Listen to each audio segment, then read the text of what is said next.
What's up, everybody, and welcome back to the Cooperators. I am very loud, so I'm going to turn myself down a bit.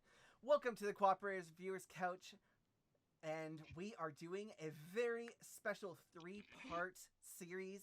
That's right, we are talking Christmas, as you can see from our background. If you didn't know, on the Cooperators Viewers Couch, each and every week we go over a movie. We talk about what we liked, what we didn't like, the plot, the everything, really everything about a movie. You can catch us live on Twitch on Tuesdays at 7 p.m. PST for the month of December, and you can also get us on your favorite podcasting app a couple days later. What's their favorite podcasting app? Oh, God damn it, Gabe. Don't do that shit. That's gross. This stuff's live. Get your shit together. Stop eating! Gabe, you're on a podcast. Are we allowed to drink eggnog or Yes. whatever laid to pool is? Milk. I learned this today. Pool is hen, so it's milk of hen. Like now I'm imagining like a chicken with tits, and they're like, and that's what I'm drinking. Oh, So God cheers. damn, guys. Well, this is a Live good chicken. good way to start out the stream. Got Gabe eating and like showing his food in his mouth. I got Carmine talking about chicken boobs. Oh yeah, I'm being obscene, and meanwhile you got the grocery stores advertising chicken breasts on sale. All right. I am Ben. I'm one of your hosts, and I am joined by Gabe in the yellow, which is his signature color for the podcast. And of course, we have the Hurricane himself, the baldest man in the business, the most handsome man on this podcast, except for Gabe. What? No. We got the Hurricane McCutcheon. How's it going? Yo. I'm still in Ghostbusters. You're still in mode, sorry. Ghostbuster mode? Yeah. This week we are going through what I would call an instant classic from the day it came out. That is right. We're talking The Night Before. That is with Joseph Gordon-Levitt. We got some Seth Rogen in here, and then we got the guy who played Falcon because I can never remember his name. Anthony Mackie. There we go. Got him. And you got three hosts because we kind of match up to those three. We got the guy over here who's like, over here, who's like been married and shit. And then we got the guy over there, like in the far side. We got him. He's like taking off in his career, but isn't using drugs. And then we got me, the guy who's unemployed, but has a sexy girlfriend. That's right. That's how I define us. Got the no job guy. We got the used to be married guy. And then we got the guy who's got a really sweet career. I don't think any of those really map to us at all. You don't think so? No. I don't know. I'm out of a job. How would you map it, Gabe? If you were to map it. Yeah, how do you map the three of them to the three of us? I'm Michael Shannon. That's it. That's the only one you're. You've never said to me, "I'm proud of you for still doing drugs." I've said that. I've said it many times. Oh, okay. Look at my finger. Look at my finger. You gotta give me $100 to get the fuck out of my car. Just so everyone knows, this is going to be a little bit different than the regular reviewer couches that we've done before, as we are doing three random movies that have nothing to do with each other other than they are set around Christmas time. We are still going to do the plot. We are not going to be rating them, I don't think, other than if they're good or not, and if they're worth watching, if they're worth taking your Christmas time to do. But we are going to have some jokes, some of the what they said jokes, and we're going to have some good times, and we're going to talk about this funny ass movie. All right. Well, before we get into our thoughts, as always with the reviewers couch these days, we are starting with that 2-minute plot. Carmen? Oh, okay. I got just let me get 2 minutes on the clock. 2 minutes on the clock. Yeah. Thanks. We got.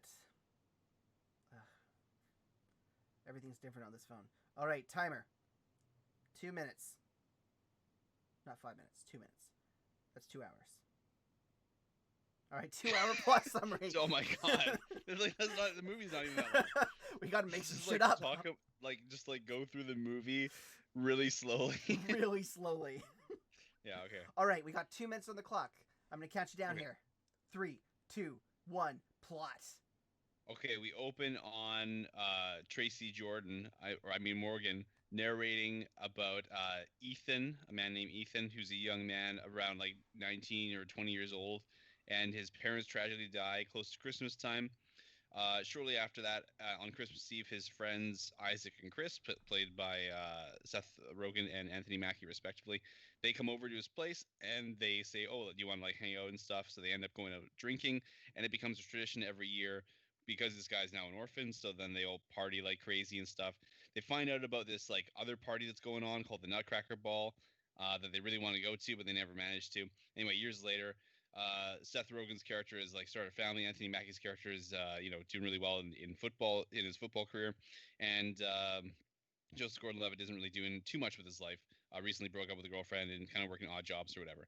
Then he finds tickets in a pocket in a coat check that he's working to this party. So then the whole movie is just about like them like going out on their crazy Christmas night, but also like focusing on this party. And they encounter various characters like Michael Shannon, who's their old drug dealer from high school, and he's very weird and off-putting and stuff. So then like they have to like get weed from him for like one of the football players that the Anthony Mackie's character Chris wants to impress. There's other parts where they bump into some coworkers of Seth Rogen's wife or Isaac's wife at the bar. He ends up like getting oh yeah, this is important too. He gets a box of drugs from his wife who's very pregnant. She's like wants him to party, and so he ends up like doing all the various types of drugs throughout the night and is like tripping all night. It's hilarious. Anyway, they eventually get to the party, and Ethan's ex is also there. He kind of proposed to her, messes things up, but then eventually reconciles with her the next day and ends up at her house for Christmas, and everyone's happy at the end.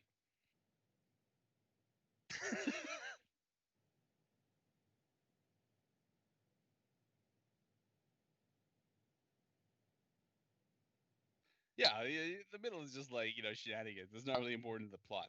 I guess I guess I could have mentioned stuff about like they get mad at each other and call each other on their bullshit, and then they reconcile at the end as well. Yeah, for it's sure. not just Anyway. Yeah, like there's a lot of shit that goes on in this movie, all hilarious, random ass characters. I think one of my favorite characters is the girl who steals from them over and over again. Yeah. God, she's such a good character. Like, it's exactly what you want from this kind of movie. Just like this random character who like pops in and out and like just screws with them over and over again. Yeah, very, very, very funny movie. But let's get some initial thoughts from let's start with Gabery over here. Yeah, I feel like the movie is not very subtle in terms of like how it's witty or even like reinventing the wheel.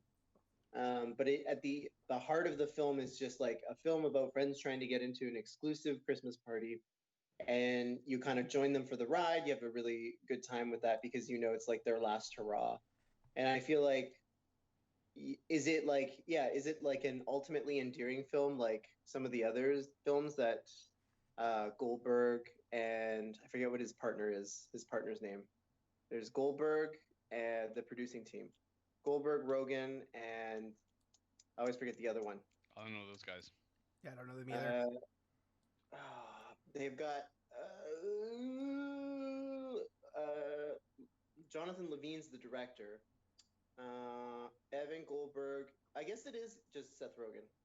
Anyways, I feel like most of the films that they do, they have like this moment where like it's hilarious, and then at the very end, it's like a really touching moment. Like I think of 50-50 or The Interview.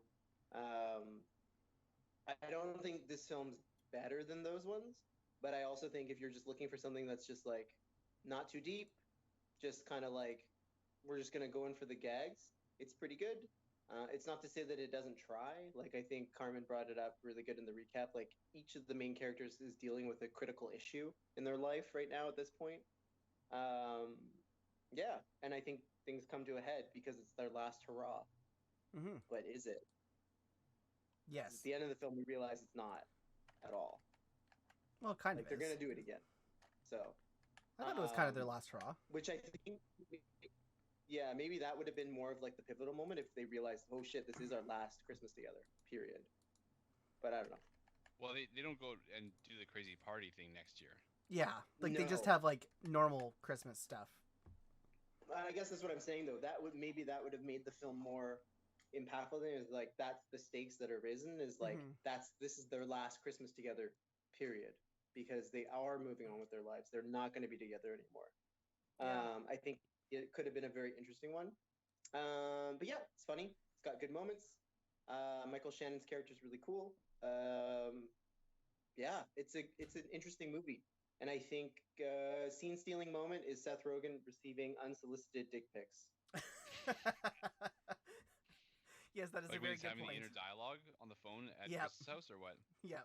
The entire scene of him receiving the dick pics at Anthony Mackie's mom's house, Yeah. I think Yeah. is one of those moments where it's like it's classic Rogan Goldberg humor of like it's not subtle and it's very clear of what it's trying to do. It's again not reinventing the wheel. It's just it's funny. We get it. We know why it's funny. The juxtaposition of like, oh well, what if it was a guy who was getting these unsolicited pics? What does that look like? And so I just thought it was really good. Technically, it wasn't a guy getting the unsolicited dick pics, though. They were sending it to Mindy's character. Yes, but Seth Rogen didn't want that. No, but it wasn't his phone. So technically, they were sent to someone else, but he was just checking someone else's phone. Right. Either way, Right. hilarious. I love the part where he's like, it's like, oh, you want this dick? He's like, yeah, who wouldn't want a dick like that? I mean, he's a grower and a shower. Yeah. Yeah. Pretty good. And then later we Pretty find out it's funny. Jake Franco. Yeah. Playing Which is himself like- too. Playing himself, Just yeah. like, yeah, which is also kind of like art imitating life a little bit, but that's another thing for another day. Yeah. Yeah. It's just it's a very silly movie to follow these for sure. these characters. Yeah, I think it did everything that a Christmas movie kind of needed to for, like, I would say young adult stoner kid kind of, or like party kid kind of movie. Almost kind of like Neighbors 2, like that kind of, even like Pineapple Express, those kind of movies. You mentioned the interview that you thought it was better than this. I would definitely say that the interview is not as great as this for many reasons. Maybe that's like a discussion for another time, but yeah, I think that this just did a lot more of like the. It's hard to explain. I think it just did more for me than the interview did. I think that the interview had its moments, but the moments were kind of few and far between in that movie.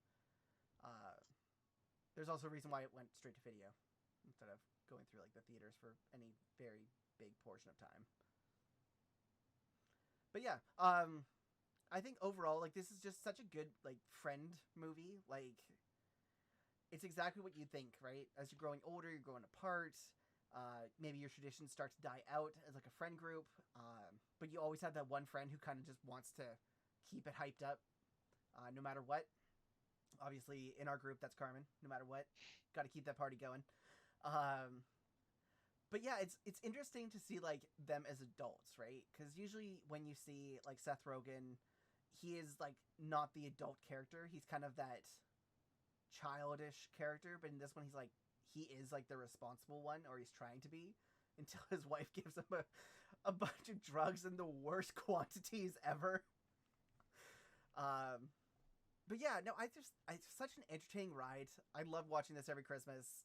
And it's exactly like kind of what I would want Christmas to be, like maybe a week before Christmas, so you just hang out with your friends and you're doing random crap like around the city, and like because you've done it so many times, like it's very second nature. Like when they do the karaoke, they have like their dance routine all together, or they do the piano scene, which is great.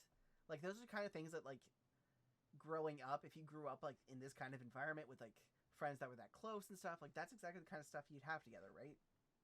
So yeah, I thought it was pretty fun that way. And again, there's just so many hilarious moments in there. You got the girl who keeps stealing their weed. You get to that sweet ass party. Man, I want to go to a party like this. Like, I know he starts out this movie by stealing these party tickets, like not even like apologetically. He just steals them in pieces out of his job. I think I was half expecting that to come back the first time I saw the movie, for like some sort of like moral recourse to come and get them later on. But then nothing happened, and also like it's like, how'd you get these tickets? And he's like, oh, I stole them, and they're all like, Yeah. and it's like, and then that's it. It's like it's just like a plot device to And end it's like, this party. you guys are adults. Like, this is not a good action to take. Yeah, it's pretty funny. I think that's part of the joke. Yeah. It's like just the shit they do. They're all just like, meh. Eh. I mean, technically, they all break the laws like some way. I mean, you got Drugs McGee over here with like so many mushrooms. He takes so many mushrooms. Yeah. Oh, jeez. He's got to even out the cocaine. Got to even out that cocaine. He ate so many caps. I ate a lot of caps. Jeez, so good. And the other guy's like, he's juicing, which is technically like illegal.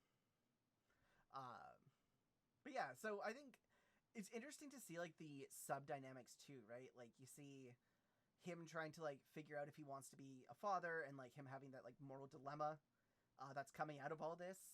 And then you got the other guy who's like has this moral dilemma as well, right? He has his career is only taking off because he is cheating, right? He's doing drugs, he's doing steroids in order to get his football career off the ground. And this night kind of everything that happens like helps him realize that he doesn't need to do that, and he needs to like come clean about it all. And sure, he'll probably lose his career, but at the same time, it's the best thing to do.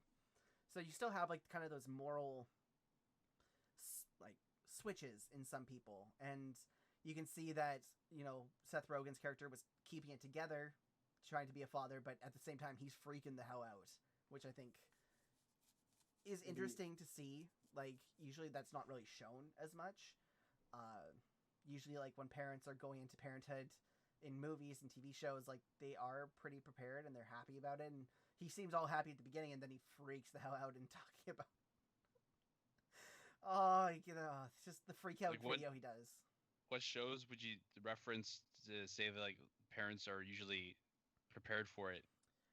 Shows that don't revolve around them not being prepared. So obviously not. There are a couple that like get thrust into it, like, but he's like prepared in the way that they know it's coming. They've read all the books. They've done everything, like dotted every I and T. But I would say ones with kids. I mean, you got like How I Met Your Mother. They dealt with it really well with Marshall and Lily. They freak out about it in that. Not as much though. Not for the first kid. Well, yeah, there's like a lot of moments like before, like when they were thinking about having kids as well. They're like, Yeah. oh, I don't know if we're ready for this and stuff. Yeah, but I mean, like once they're like kind of they like are about to have a kid, like they've already decided on it. I think the freak out comes like when they're still deciding if they're ready to have children at all. Yeah. Yeah, but I mean, so. there's obviously some shows that like the entire plot device is that they weren't ready. But ones that like have like a sound relationship where they're like, yeah, we're gonna have kids. They like don't freak out as much. Maybe it's just like different kind of shows. I think a lot of rom-coms tend to do that. They'll throw in the element of the child that the couple isn't expecting. Like there's that one with Katherine Heigl and Josh Duhamel where they play godparents and they don't expect to be parents, and they're living in the house. And then the other one is the Instant Family one, or the with Mark Wahlberg and Rose Byrne, and that's one where they expect to just adopt one kid. They end up getting a whole family of kids, like brother and sister team. I think it is a trope of just like a moment where any adult that's transitioning into parenthood that thinks they're ready, but they're not ready. And I think what Ben, maybe I'm mistaking what you're saying, is kind of the issue that I saw with Seth Rogen's character, whose name Isaac. What, as Isaac? Yeah. Is it Isaac? Yeah. Isaac is basically, he's been rock solid this whole time, but the moment he does drugs, his facade comes off, it drops, and he's now like, I am not a rock at all. I've been freaking out this whole time, and I'm not prepared. My daughter's gonna be a stripper, maybe. Oh my god, that's such a good Don't know scene. what's gonna happen. And he has that whole meltdown in the church, and I think that's his problem. And we kind of already talked about the One Love guy, Anthony Mackie's character, about him being essentially a cheat, right? And so there's like a facade for him. Yeah. And then I think Ethan's facade, Joseph Gordon-Levitt's facade, is essentially he's stunted, right? Like, and that's actually, to me, that was one of the things in this film that I thought was really well done. In terms of like, it wasn't subtle, but there was a bit of nuanced subtlety in it, in that he was stunted in his life from his parents' death to the point where he didn't want to meet his girlfriend Diana's parents. and just broke up with her just because. And I think his arc is quite interesting too, because like he really goes through quite the journey. I don't know if you noticed that either, Carmen, but or if that you agree, but that's kind of where I was coming from with it. What about his journey was so interesting to you? I think it just was subtle. Like whereas like we know the big ones with the other two. Like we know, oh, your problem is you're cheating and you're trying to be in this culture of acceptance when really you're just trying to stay relevant in it because you're worried about the fallout of what that looks like. Isaac's is rock solid, but he's not rock solid. He's freaking out because he's going to be a new parent. And Ethan's is kind of like, well, what is his problem? His problem is he's not going anywhere in life, but it's not because societally he's not going anywhere. It's emotionally he's not going anywhere in life. He's stunted emotionally in that way. Yeah, and just like I mean, work-wise too, right? He has that. What's it? He calls an experience. Like his music is an experience. I mean, I think that was just a joke for like anyone who's known a musician before, where it's like, oh, it's like, you won't get it, like Is that what you say to people when they ask about music? Yeah, totally, yeah. You just won't get it. Like... any more new songs? It's too cerebral. Don't worry about it. Yeah. Yeah, I don't know if I would agree with that though. I think that his journey kind of just works itself out. Like he doesn't really grow at all. Like he grows at the very, very end when he's like, yeah, like I'll meet her parents and like, sure, I was like being stunted and whatever, but he doesn't really grow that much through like all the experience of the night. He like kind of grows in yes, I need to like let go of the past and like kind of move forward with like his friends and all that kind of stuff. But I feel like the stuff with the girl kind of just resolves itself by him coming over and being like, I'll meet your parents, after she was like, you're kind of a dick and you proposed to me in front of a whole bunch of people and made me really uncomfortable. And like, I guess I just didn't see why she got back together with him in the end of it, because he didn't actually grow as like a person. He didn't really change that much other than wanting to meet her parents. And like, I don't know, it just seemed like this very convenient way of doing it, and I don't know if a relationship would really move that way after like all this crap that went on for like so long, and just like this one moment where like, oh well, I'll do that one thing. It's like, well, is that really going to change things? Are they going to change as a person? You just proposed to me last night in front of Miley Cyrus. Like, I don't know. It just seemed a little bit too fast and too convenient that it just kind of worked out. And I know that they do kind of talk about how she was asking about him and like she still seemed to have feelings for him, but at the same time it just seemed kind of convenient overall. Yeah, I was really for me, I bought it because I bought Ethan's arc because I thought the one other strong suit about this film was the closing sequences with the flashbacks. I think was really strong, and I would say that to me showed his growth and his realization through Michael Shannon's assistance and guidance as their helper.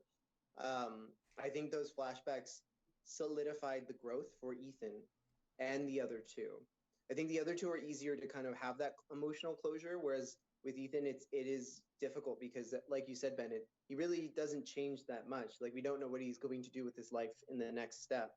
And for me, my issue with Ethan wasn't like he doesn't have a good job that makes him like a failure. It was more emotionally he's going nowhere. He's got like nothing to be excited about for the next day. And that was a difficult thing for me. But yeah, I bought it because of those, especially the last flashback sequence where Ethan realizes what the most important thing is. And then you cut out of the flashback to them being to Isaac and Anthony Mackie's character being like, we'll fight you all. We'll get back in there. We're not leaving him. Got your nose, Rudolph. Got your nose. Yeah. Oh, jeez. Yeah. I did really like that part. And also, the dynamics between the three guys are really good through the entire thing. Like they have really good energy together, and they work off each other really well. And you can definitely believe that like they have been friends for a long time, which is really fun. And I mean, Anthony Mackie has this charisma to him that is undeniable through the entire film. Oh yeah. And the other guys are just kind of like there along, granted because he's like this big shot, but then when he gets mad, like, I feel like Isaac is kind of just like just trying to, like, keep things status quo and, like, not try to offend everything, just, like, keep things going. And then, like, Anthony Mackie is like the one, or Chris is like the one who's calling bullshit. And Ethan is equally willing to call bullshit as soon as he's attacked. So it's like, and Chris will be like, oh, like, you fucked up, and he's like, oh, you fucked up. And despite all that stuff, and, like, Isaac's trying to keep it together, he's just like, oh, whatever. They get off the subway, they get to the party, and the Chris takes off his sweater, which is a The symbolic worst. moment of Yeah. the friendship, right? Like, it's a physical symbolism of the friendship. And Ethan holds on to it and then gives it to him, and then he's like, he doesn't put it back on, but he ties it around his waist, right? So it's like, Yeah. okay, like, I'll still wear this because, like, I'm still your friend, but, like, he's still mad, Yeah. right? But he's still Yeah. wearing it. So it's like, it's that little acknowledgement. And then when they get to the party, they kind of go do their own thing, but he's still wearing the sweater as well. And then Yeah. at the party, like, they're all mad at each other, and, they've kind of gotten each other's nerves. But then ultimately there's that moment at the end when he's, like, fighting for him to, like, the two friends are like, oh, we're not leaving without our friend. And, like, that's the moment where he's like, oh, like, these guys will always be here. And yeah, exactly, Gabe. Like, that, it was a beautiful moment. Yeah. I mean, And I think, it's Hollywood. yeah. Yeah. Yeah, but also adding on to that, Carmen, I think it shows how good of a performer Anthony Mackie is, because Rogan and Joseph Gordon-Levitt have worked together before, and they've worked together before and are pretty tight. And so for the three of them to have this natural chemistry of all three being tight, it takes a lot for Anthony Mackie to jump into that world and that universe of Goldberg and Rogan's to create that type of humor. And I think he does it super well. And I think their dynamic is really good. So it's like a credit to the casting, but also credit to him too. He's just a really good actor. He is. Well, I mean, he's going to be the next Captain America, guys. So he's better be a good actor. Yes. Yeah. Yeah. So I don't know. There's definitely things in this movie that I love. There's some that I wasn't crazy about. Like, I thought the random fight with the Santa Clauses was a little bit off. Like, I get why it happened, but I wasn't really crazy about that scene altogether. I thought parts of it were definitely funny, but, like, I don't get why he lashed out so much. Like, I get, like, being upset at your friend and stuff, but lashing out so much that you pick a fight with two dudes seems like a bit of a stretch, because he doesn't actually seem drunk at this point. He kind of just seems like he's mad. So, I mean, maybe people do that. Maybe people get mad and lash out at random people. But it just seemed like a weird scene to put in there, other than the fact that, like, his friends left him and he got into a fight and they weren't there. So he blames them instead of himself, kind of thing. I don't know if I thought it was... I appreciated the scene. Like, I mean, they never really show people being super drunk in movies. Like, they never show them, like, slurring their words or anything like that. And usually, like, they just kind of play it straight, even if they've been partying all night. And so, like, I kind of have gotten over that sort of beer goggle or anti-beer goggle vision that these movies give, where it's like, if you have, like, somebody who's been partying all night, they're gonna act like just normally. They're gonna be like, oh yeah, okay, totally, They're not gonna be like, oh, by the way, I'm super drunk right now, like that barely ever happens in films, just because it's difficult to understand people, right? Yeah, I think that's what it is. But I did appreciate, like, he needs to get to, like, a low point in the movie, and so that was, again, like, Hollywood putting him in that position so that then he has a reason to be mad at them. And it's like, oh, if his friends were there for him, then he wouldn't have got beat up. And the Santa Claus are saying, like, oh, this guy doesn't even have any friends on Christmas. Like, I think that is, like, the thing that he, like, was really hurt him. Like, it wasn't even the punch. And it's like, oh, we've got friends. Yeah. That's true. But yeah, I don't know. I guess I just found it, like, came out of nowhere, because he doesn't seem like that kind of, like, confrontational person from the beginning. I guess because he does seem, like, more muted as a person because of the emotional stuntness that Gabe already talked about. But yeah, no, I get that too. I think I think it was a scene that definitely needed to be there, but I think it just kind of took me by surprise. At least the first time I watched it, I was like, why is this happening? Like, this is kind of thing that I could see, like, maybe...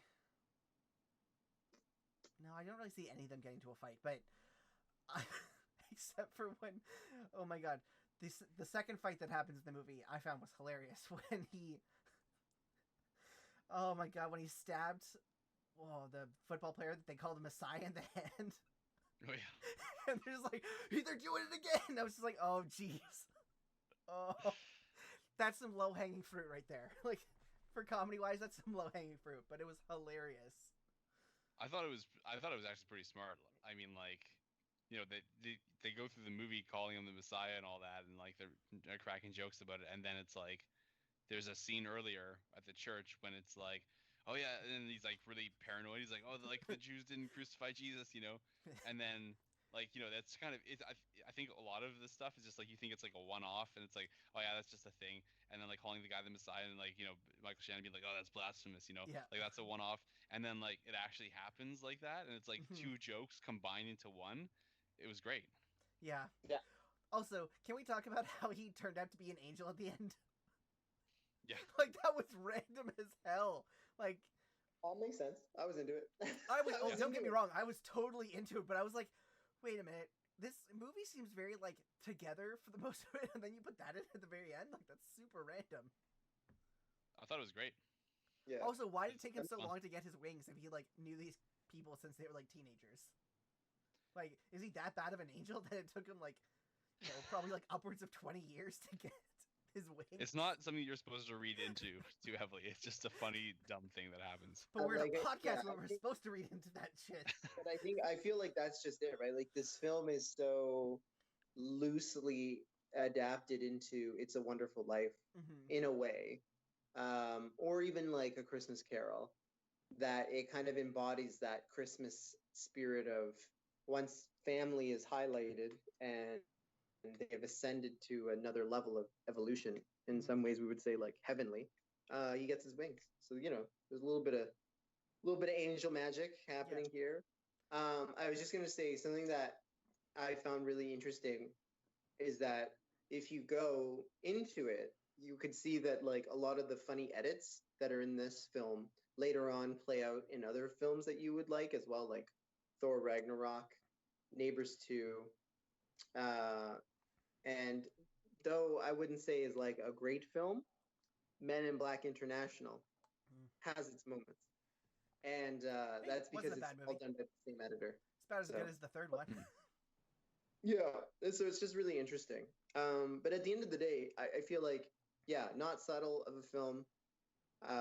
Gags are pretty like, you know, you get what you come for. But at the end of the day, it's a pretty good Christmas movie that like highlights, you know, this last hurrah of these friends. Yeah. And I think it does a good job of that. Yeah. Proud of you. Yeah, I think it's exactly what it needed to be. It doesn't. Mm. I think that it doesn't take itself super seriously, which is great No. to see in some movies. And like I said, I put it on like a level with maybe just above like Pineapple Express or The Interview or trying to think of other movies that kind of relate to this. Maybe Talladega Nights. I put it like one step above that, Yeah. but definitely Yeah. below like Step Brothers or the other guys. So like in the comedy spectrum, it's kind of like middle-ish, I would say, at least for this kind of film. Right. But no, I enjoyed it. I think, like I said, like I love this movie. I think that I watch it every year. I remember last year we watched it after like a night out like this.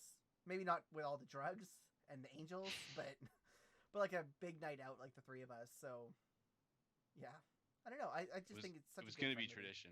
It was going to be a tradition until we got hit with the COVID. But next year we will continue it. Right. Gabe might say no now, but he will say no. Yes, next year. Nutcracker. The Nutcracker Ball. I think Really? that, like, I mean, this movie it's a lot of fun. It's got a really good vibe to it. Like, it looks really good. I mean, you know, obviously there's a huge budget that was put into it, and I mean, you know, you could tell based on the type of people, the cameos they have in it. It's got a bunch of really good cameos. Like Gabe already mentioned, James Franco shows up in it.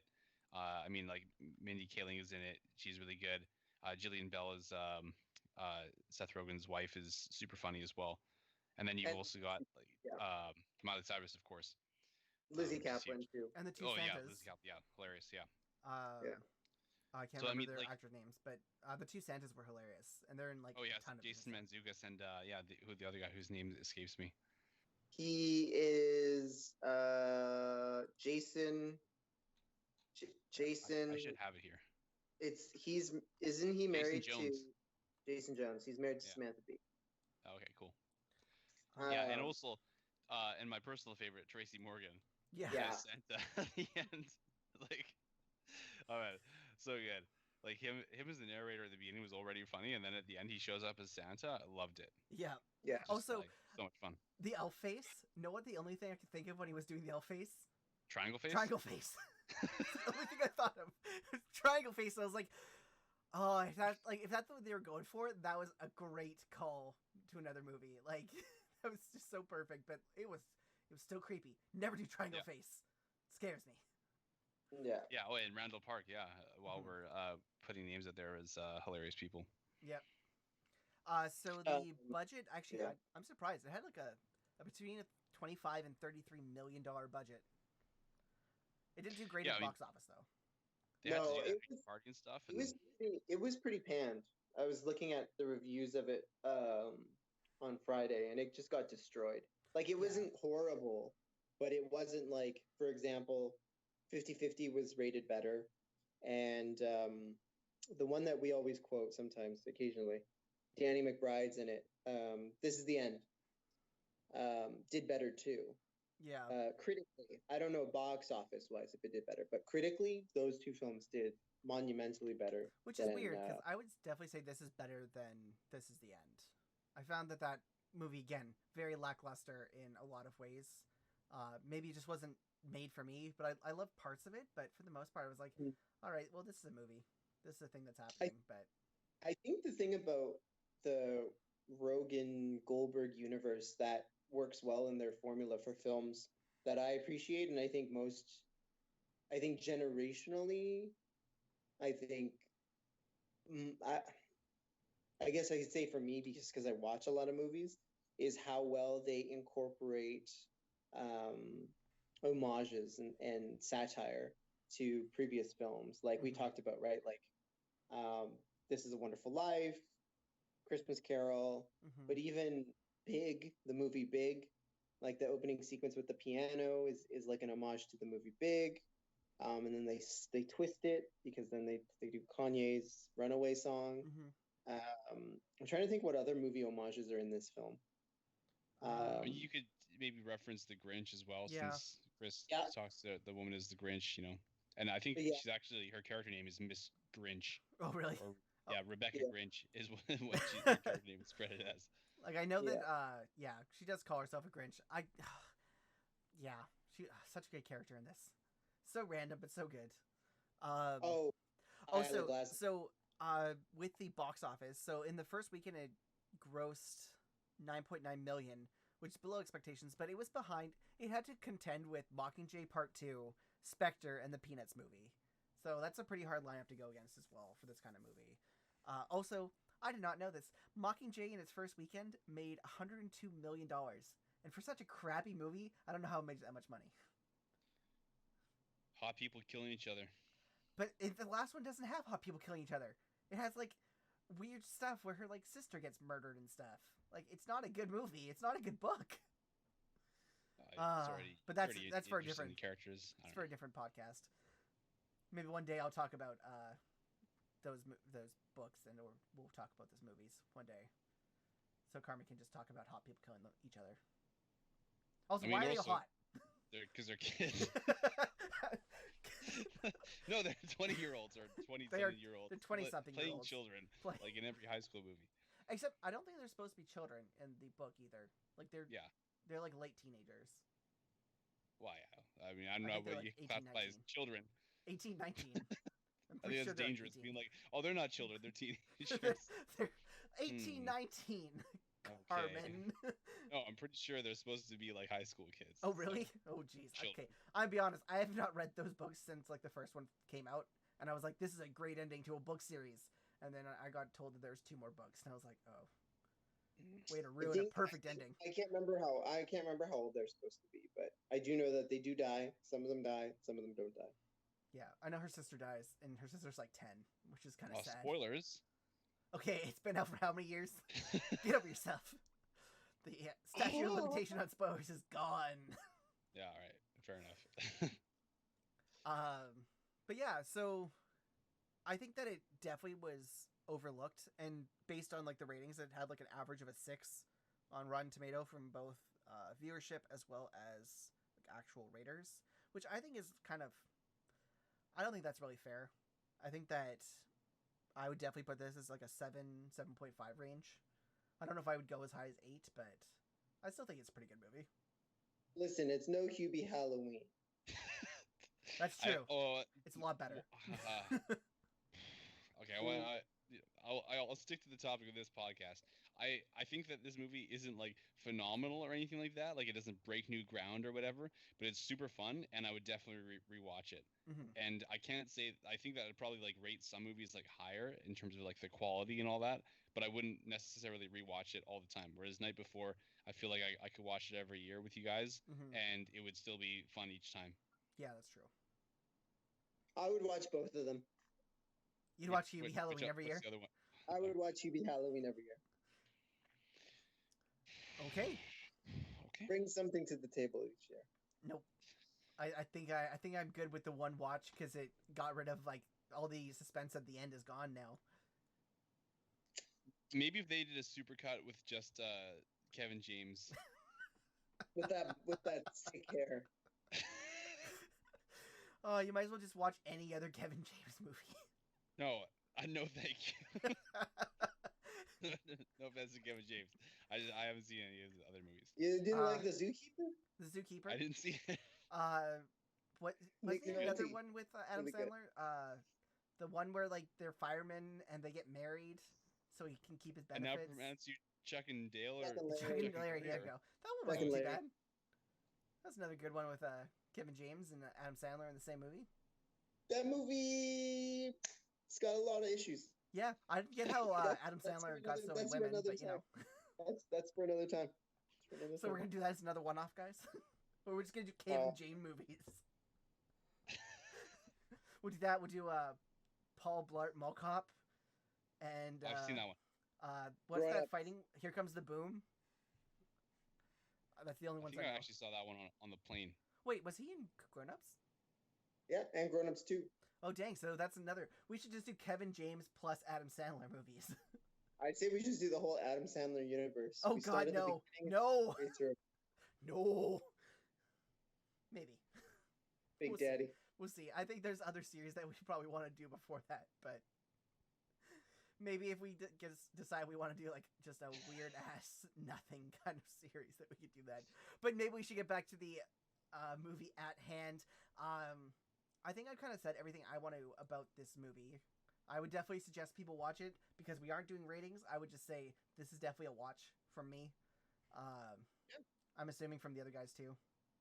Absolutely, yeah. I think watch it just for the Miley Cyrus cameo. Yeah, that's pretty good too. The wrecking ball scene, that was pretty good. Mm-hmm. Also, have you guys heard the new Miley Cyrus songs? They're kind of bangers. I definitely suggest giving them a listen. She really stepped it up after her not so great phase. Cool.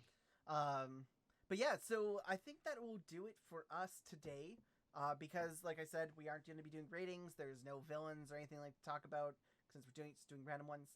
I think that is where we're going to finish up. I think next week we're doing Muppets Christmas Carol, if I'm not mistaken. Well, let's end with that one. Oh, we'll end with that one? Okay. I'm not going to lie. When we get to that one, I'm going to lose my shit. Okay, so next week, do you guys... Actually, I'm not sure we talked about what we want to do next week. The last I heard it was Ghost of Girlfriend's Past, which I heard is an awful film. Honestly, it's not that bad. It wasn't great. One of my friends begged me to not watch it.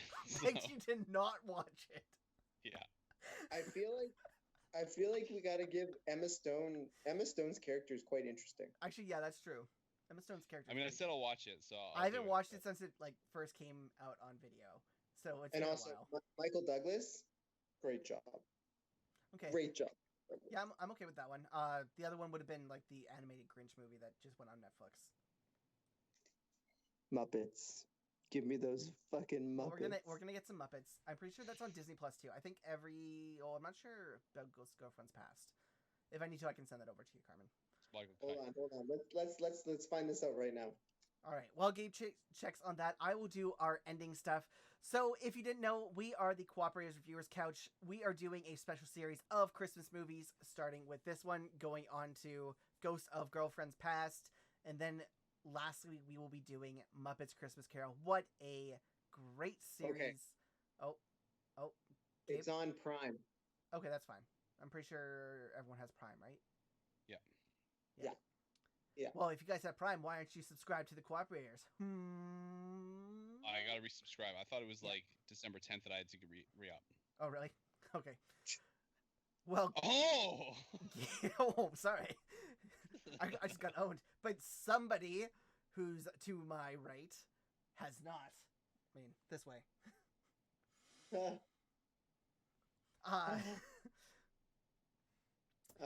But we will we will catch you all next week for Ghosts of Girlfriend's Past. If you want to keep up with us, make sure to watch that for next week. We'd love to hear some of your thoughts in any form. If you want to get a hold of us, you can check us out on social media. We have Instagram, Facebook, and Twitter. Those links will be in the description of the podcast. As well, we go live next Tuesday at 7 p.m. PST if you would like to watch live.